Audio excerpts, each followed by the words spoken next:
নমস্কার, আবার এসে গেলাম। আজকে একটা গল্প বলবো। সেই গল্পটা আমি শুনেছি। আপনারা হয়তো কেউ জানেন। সেই রামকৃষ্ণ কাছে একটা সাপ এসেছিল। রামকৃষ্ণ কাছে বা কোনো মনীষীর কাছে আমার ঠিক মনে পড়ছে না। সেই গল্পটা যে আমাকে বাচ্চারা সব লাঠি দিয়ে মারে, তাড়া করে। তখন বলেছিল, "তুই ওদেরকে কিছু করিস না?" বলে, "না, ওদের কামড়ালে তোরা মরে যাবে।" বলে, "কামড়াবি কেন রে বোকা?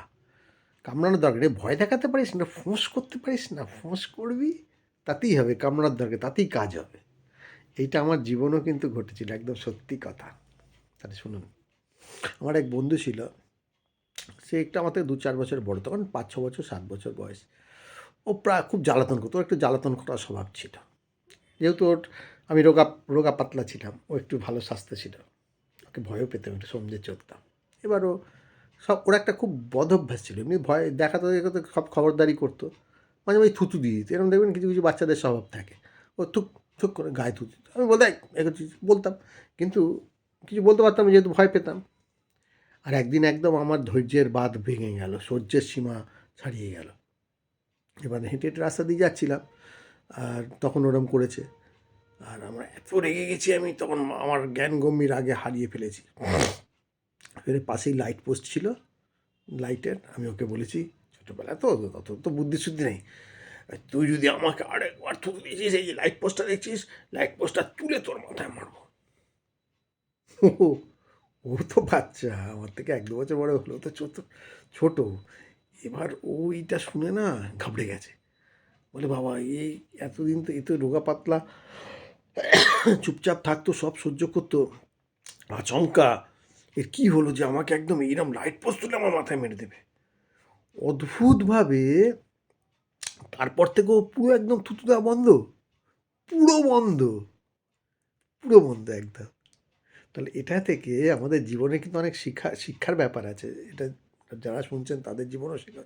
আমরা সাধারণ যারা মানুষ, গোবেচারা, দেখবেন সব কিছুতেই আমরা ভয় পাই। কোনো ঝুট ঝামেলা সব মধ্যে জড়াতে চায় না, এড়িয়ে চলি, ইয়ে করি। কিন্তু সহ্য করতে করতে করতে আপনি কতটা নিচে নামবেন?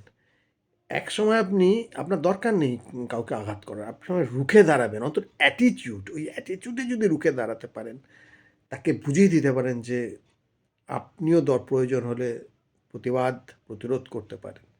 তখন দেখবেন যে আপনাকে জ্বালাতন করতো, এতদিন জ্বালাতন করে এসছে, সে হতে পারে শক্তিশালী। সে শক্তিশালী হয়েও কিন্তু সে তখন একবার ঘাবড়ে যাবে। সে ভাববে, আরে এ হঠাৎ এতদিন নিরীহভাবে সব অত্যাচার, অন্যায় সহ্য করেছে, আজ আবার হঠাৎ হলো কি? হঠাৎ এরম আচমকা ফোঁস করে উঠল। হ্যাঁ? ওরা তো সেই ব্যাপার, ওই মনীষীর গল্প না রামকৃষ্ণ, আমি এটা ঠিক এখন মনে পড়ছে না। যারই হোক, কোনো মহান মানুষেরই কথা এটা। ওরা হয়তো সেটা জানে না। কিন্তু কথাটা যে এত সুন্দর কাজ করে সেটা কিন্তু আমি আমার জীবনে প্রয়োগ করে দেখেছি। সেই ছোটোবেলায়, কোন ছোটোবেলায় প্রয়োগ করে দেখেছি। দেখেছি না, মাঝে মাঝে ফোঁস করাও দরকার। বড়েও ফোঁস করে দেখেছি, কাজ দেয়। কিন্তু ছোটোবেলার গল্পটা বললাম এই কারণে যে ছোটোবেলাতেও কাজ, মানে মানে যে মনীষী যে বলেছেন, সত্যিই নমস্য, নমস্কার।